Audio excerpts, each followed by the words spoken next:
एक बार एक अमीर व्यापारी था जो अपने मौज मस्ती करने वाले और आलसी बेटे के बारे में बहुत चिंतित था। पिता चाहता था कि उसका बेटा कड़ी मेहनत के महत्व को समझे और जिम्मेदार बने। एक दिन उसने अपने बेटे को बुलाया और कहा, आज मैं चाहता हूँ कि तुम बाहर जाओ और कुछ कमाओ। अगर तुम असफल हो गए तो तुम्हें आज रात खाना नहीं मिलेगा। किसी भी तरह के काम से अनभिज्ञ लड़का अपने पिता की मांग से डर गया। रोते हुए वह सीधे अपनी माँ के पास गया जो उसे परेशान नहीं देख सकती थी। मदद करने के प्रयास में उसने उसे एक सोने का सिक्का दिया।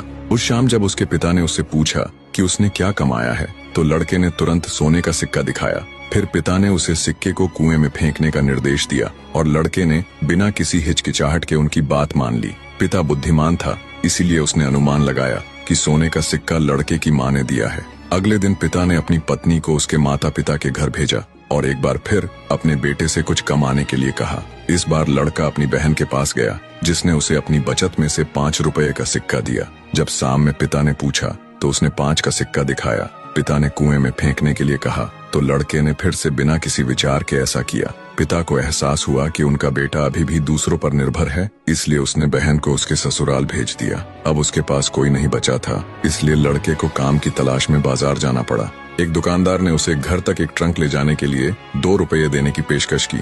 कोई विकल्प न होने के कारण लड़के ने यह काम अपने हाथ में ले लिया। जब तक वह काम पूरा करता वह पसीने से लथपथ हो चुका था। उसकी पीठ में दर्द हो रहा था, उसके पैर कांप रहे थे और उसके कंधों पर चकत्ते पड़ गए थे। जब लड़का घर लौटा और अपने पिता को 2 रुपए का नोट दिया तो पिता ने एक बार फिर उसे कुएं में फेंकने के लिए कहा। भयभीत होकर लड़का चिल्लाया, पिताजी, मेरा पूरा शरीर दर्द कर रहा है और मेरी पीठ पर चकत्ते पड़ गए हैं। आप मुझे अपनी मेहनत की कमाई कुएं में फेंकने के लिए कैसे कह सकते हैं? पिता ने मुस्कुराते हुए समझाया, जब मेहनत का फल बर्बाद होता है तभी दर्द होता है। पहले के मौकों पर तुम्हें पैसे कुएं में फेंकने में कोई दिक्कत नहीं हुई थी क्योंकि तुमने पैसे नहीं कमाए थे। अब तुम्हें मेहनत की कीमत समझ में आ गई है। लड़का फिर बदल गया। उसने कसम खाई कि वह फिर कभी आलसी नहीं होगा और अपने पिता की संपत्ति की रक्षा करेगा। खुश होकर पिता ने अपनी दुकान की चाबियां उसे सौंप दी और वादा किया कि वह अपने बेटे को जीवन भर व्यापार में मार्गदर्शन देगा। ये छोटी सी कहानी आपको कैसी लगी हमें कमेंट करके जरूर बताना और ऐसे ही वीडियो देखने के लिए चैनल को सब्सक्राइब जरूर करें।